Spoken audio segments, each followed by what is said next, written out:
Bonjour Guillaume, je suis ravi de t'accueillir aujourd'hui dans ce premier épisode. Alors Guillaume, tu es créateur de contenu pour les RH avec deux grandes spécificités. La première, c'est la marque employeur, et puis la deuxième, c'est comment on attire les meilleurs talents. Tu travailles également avec des grandes entreprises comme Ikea, Decathlon, le groupe BPCE, et tu enseignes aussi à des dirigeants au travers de grandes écoles comme HEC Paris et Sciences Po Paris. Exactement. Aujourd'hui, on va parler d'un sujet qui est le tabou de la rémunération en France. C'est un sujet dont tu m'avais parlé, Ouais. que tu connais assez bien et que je trouvais vachement intéressant. La première question que j'ai envie de te poser, c'est pourquoi il y a un tel tabou de la rémunération en France? Et c'est vrai que moi, par exemple, j'ai travaillé dans d'autres pays, en Angleterre par exemple, il y a beaucoup moins ce tabou. Qu'est-ce qui fait qu'en France, on a vraiment cette spécificité du tabou de la rémunération? Ok, hello Boris, déjà je suis très content d'être là, merci beaucoup pour l'invitation et c'est vrai que c'est un sujet assez clé, ce tabou de la rémunération parce qu'il pose problème aujourd'hui aux candidats, notamment sur les offres d'emploi, mais on y reviendra certainement. En fait en France on a plutôt une culture de l'échec à mon sens, c'est-à-dire que depuis l'école, je prends l'exemple souvent caricatural des cours d'anglais, lorsque par exemple tu fais une faute en anglais, tes camarades de classe vont se moquer de toi. C'est vrai, je Du me coup, moquais de mes camarades. moi aussi, tu vois, donc ça nous fait un point commun. Ouais. Et au final, voilà, cette culture de l'échec, elle fait que on a du mal à partager ses réussites. Parce que c'est pas dans, on va Ok. dire, c'est pas dans la culture Ok. en France, quoi. Alors que dans d'autres pays, un échec, c'est quelque chose qui va te permettre de rebondir. Ok. Et on va plutôt capitaliser dessus. En France, lorsqu'on parle échec, on se dit, Ouais. wow, je suis au fond du trou et c'est compliqué. Ok.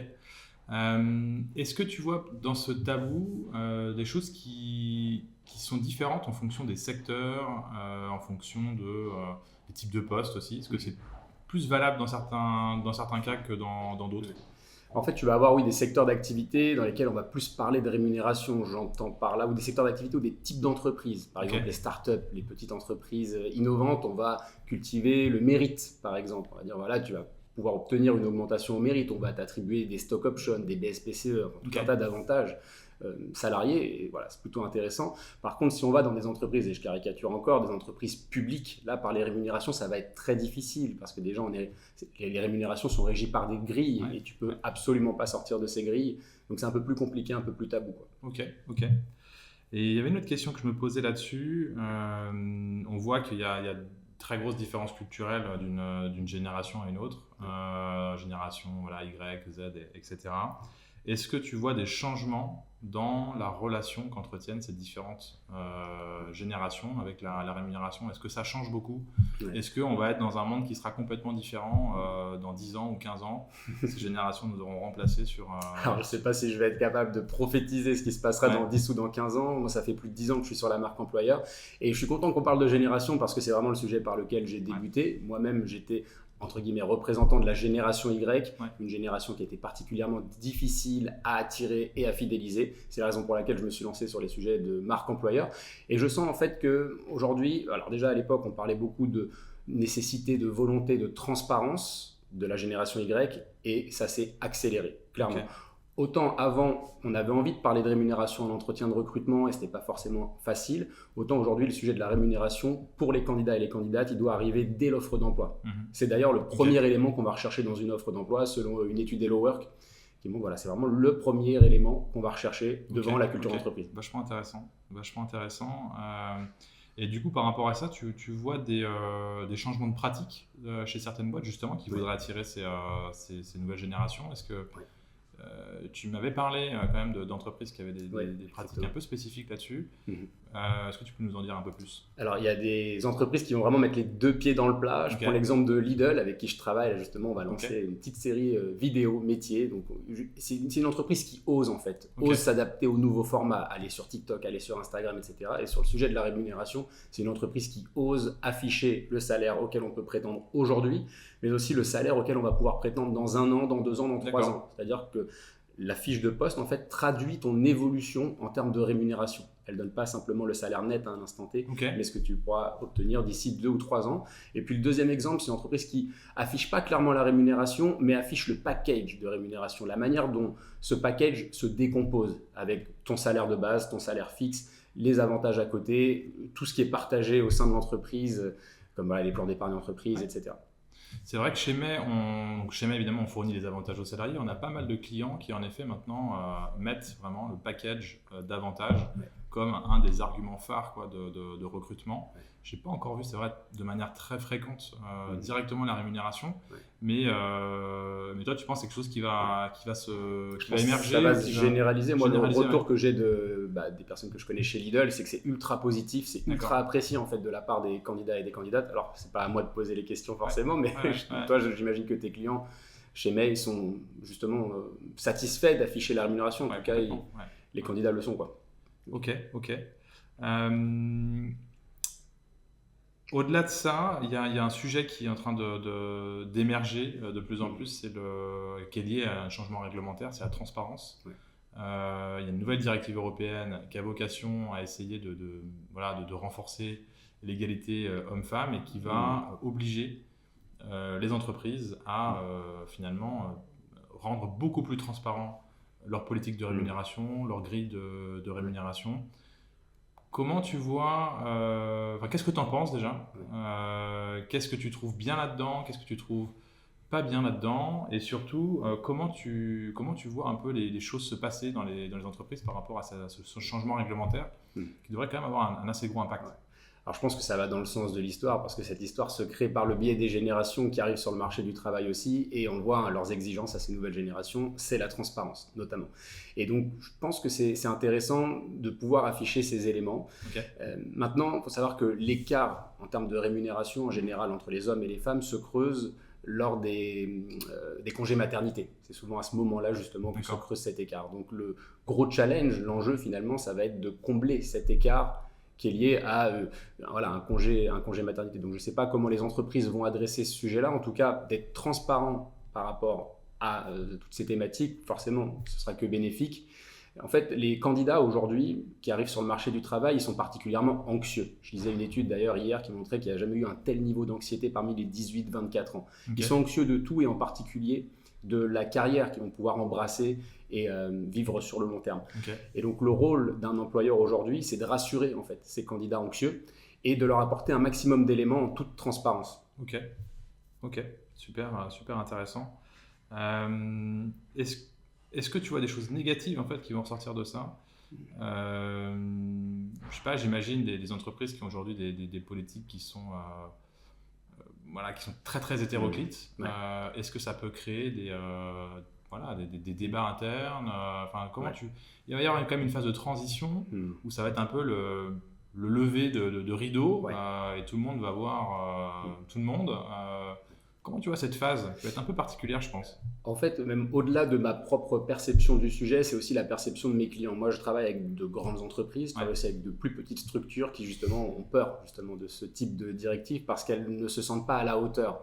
Elles ne se sentent pas non plus équipées au niveau RH. En fait, aujourd'hui, il y a encore une grande majorité d'entreprises qui n'ont pas de direction RH. Je pense aux petites entreprises. Et donc, comment on gère justement comment on accompagne ce type de directive dans l'entreprise alors qu'on n'a pas de direction RH et qu'on n'est pas spécialiste du sujet. Et c'est là que c'est problématique pour les petites structures qui ne peuvent pas s'aligner justement à des politiques salariales attractives. Et là, moi, ce que je recommande justement à ces plus petites structures, c'est de capitaliser sur d'autres éléments d'attractivité. Aujourd'hui, il n'y a pas que la rémunération, il y a aussi pas mal d'autres éléments dont on va peut-être parler. Complètement. Ça nous amène justement à une autre question que je m'étais notée.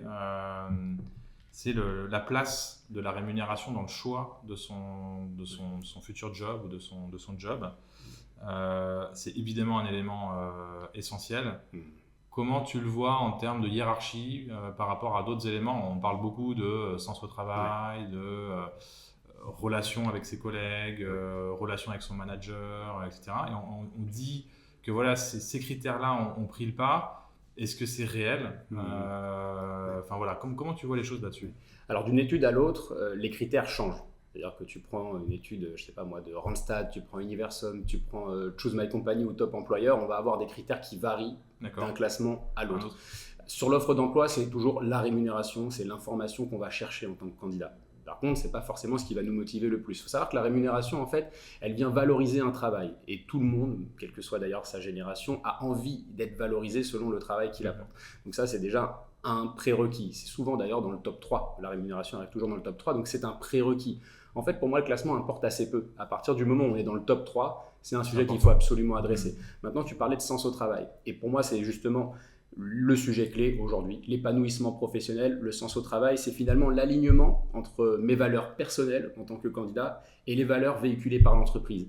Et pour moi, l'entreprise, à partir du moment où elle a de bonnes valeurs, elle aura une politique de rémunération équitable. Ok. Donc, la rémunération finalement est englobée dans ce sujet des valeurs. Donc en fait, c'est une espèce de tout. En fait, il faut que la rémunération plus l'environnement, c'est une certaine cohérence. Exactement. Et c'est ça qui en fait, moi, je connais aucune entreprise qui aurait énormément de valeurs et qui proposerait une politique de rémunération qui soit pas équitable. Ça va de pair. Donc c'est la raison pour laquelle je me concentrerai vraiment sur le top 3, voire le top 5 des éléments, à savoir l'ambiance de travail, la politique de rémunération, les opportunités d'évolution, les missions professionnelles qui nous sont attribuées au quotidien, tous ces sujets qui sont clés pour les candidats, et aussi évidemment tout ce qui est responsabilité sociale et environnementale. Ok. Et une autre question que je me posais, c'est est-ce que tu vois des nouveaux types de rémunération qui commencent à émerger? Alors nous, on joue évidemment beaucoup là-dessus. Il y a des rémunérations autres que le salaire, comme les avantages, comme tout un tas de services. Mais est-ce que tu vois émerger finalement un autre type de rémunération qui serait peut-être du temps, autre chose qui ne soit pas uniquement pécunier et qui viendrait aussi finalement valoriser aussi le travail qui est fait par une personne, mais autrement que par des choses qui sont pécuniaires. Alors tu sais Boris que moi je suis à fond sur les réseaux sociaux, notamment sur LinkedIn avec le programme Top Voice, et du coup je parle en hashtag de temps en temps, et là j'aimerais bien mettre sur la table le hashtag flexibilité en fait. Et donc au-delà de la rémunération, ce qui va intéresser les candidats et les candidates, ce qui va permettre d'équilibrer, on va dire, un package de rémunération trop faible, c'est cette flexibilité. On parle beaucoup de semaine de 4 jours, mais c'est hyper caricatural. Il n'y a pas que la semaine de 4 jours en télétravail, c'est de pouvoir avoir des aménagements, du télétravail, ou même pouvoir devenir digital nomade du jour au lendemain, aller travailler finalement à l'autre bout du monde pendant une semaine ou 2 semaines plutôt si on va à l'autre bout du monde, pour le bilan carbone quand même. C'est vrai. et voilà, c'est de proposer en fait des schémas de ce type-là, et en général les candidats sont très contents de pouvoir vivre de manière flexible. À partir d'un certain niveau de rémunération, finalement notre satisfaction, elle n'augmente plus.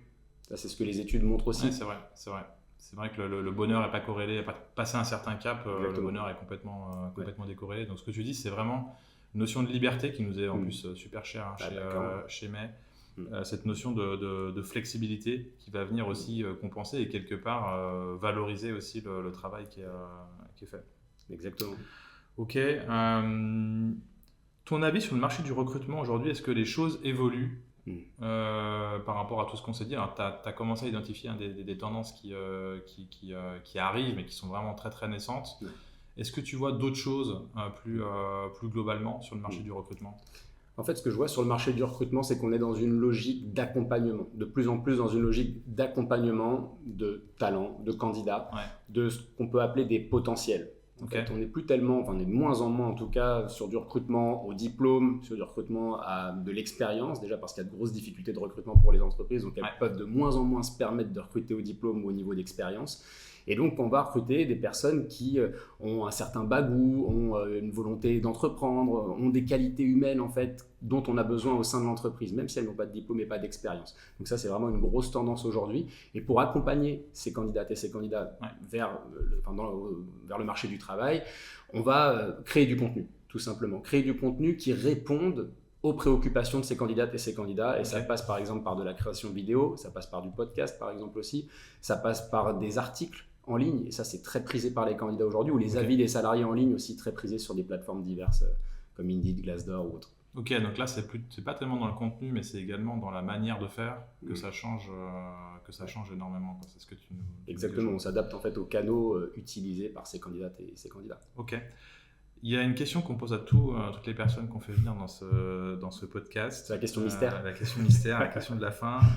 C'est plus globalement, c'est quoi l'entreprise de rêve pour toi? Tu as employé le terme de valoriser. Il y a vraiment ce terme de valeur. L'entreprise de rêve pour moi, c'est celle dans laquelle je vais me retrouver, dans laquelle je vais trouver mes propres valeurs, qui va me permettre de m'épanouir au quotidien. Et en fait, à partir du moment où elle m'offre une flexibilité, qu'elle m'offre une réponse finalement à mes propres préoccupations, je vais lui offrir en retour un investissement sans faille, puisque d'autres entreprises ne pourraient pas me proposer ça. Donc pour moi, ce serait ça l'entreprise de mes rêves, c'est une entreprise avec laquelle je travaille en confiance, qui a confiance en moi et en qui j'ai confiance et on se le rend bien en fait. Ok, donc c'est une espèce d'accointance entre tes valeurs et les valeurs de l'entreprise et qui crée cette relation de confiance entre... Exactement, ouais, d'altérité en fait. Bon, c'est un peu un terme, on part un peu dans les tours, mais c'est un peu ça l'idée. Ok. Bah, écoute, Guillaume, merci beaucoup pour ce premier épisode. Merci et puis, Boris. à très bientôt. À très bientôt Boris, merci beaucoup.